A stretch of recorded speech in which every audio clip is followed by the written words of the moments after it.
Government వచ్చి 11 నెలలు దాటుతుంది, అయినా ఏం చేయట్లేదని వైసీపీ మాట్లాడుతున్నారు. దాని మీద మీరు? అది చాలా తప్పండి. పథకాలు ఎందుకు ఇవ్వట్లేదు సార్? పెన్షన్ 4000 చేశారండి, ఫ్రీ ఇస్తున్నారు సార్, గ్యాస్ డబ్బులు వేస్తున్నారు, అన్నా క్యాంటీన్లు పెట్టారు.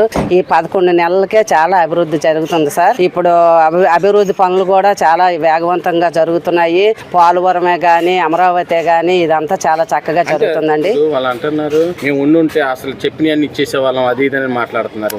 ఏమి ఇచ్చేస్తారండి? అప్పుడు ఆ ప్రభుత్వంలో అయితే చాలా మంది అన్యాయం అయిపోయారండి. మరి ఈ ప్రభుత్వంలో అయితే ప్రెజెంట్ అందరికీ బాగానే ఉంది. మరి అలానే తప్పుడు సమాచారం మాత్రం అది చాలా రాంగ్ అండి. వాళ్ళు ఎప్పుడు ఇచ్చారు? ఒకసారి వాళ్ళు కూడా పెన్షన్లు 250 చేసి పెంచారు. ఈ ప్రభుత్వం ఒకసారి ఇచ్చింది సార్.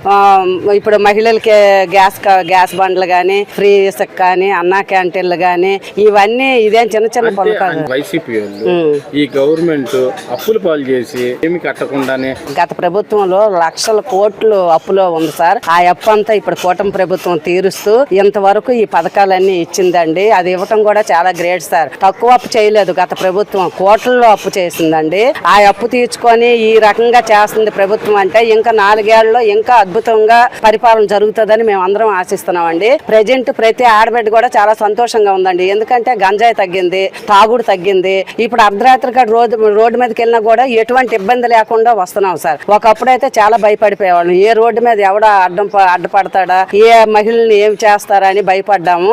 ఇప్పుడు ఈ కూటమి ప్రభుత్వం వచ్చిన 11 నెలల నుంచి కూడా ప్రశాంతంగా ఉంది సార్. ఎక్కడ గొడవలు గాని, గంజాయి గాని ఏమీ లేదు సార్. అంతా ఎక్కడికెక్కడ సీసీ కెమెరాలు పెట్టి ప్రతి దానికి బందోబస్తు బాగా పెడుతున్నారు సార్. గతంలో ఎలా ఉండేది? గతంలో అసలు రోడ్డు మీదకి వెళ్ళాలంటే భయం వేసేదండి. ఎవరికి చెప్పుకోవాలో కూడా తెలిసేది కాదు.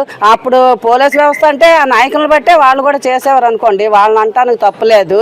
ఇప్పుడు మేము ఒక ఫోన్ కాల్ చేస్తే చాలు 10 మంది 20 మంది పోలీసులు వచ్చి స్పాట్ లోకి వచ్చేస్తున్నారు సార్. ఇప్పుడు అంత కన్వీనియంట్ గా ఉంది సార్.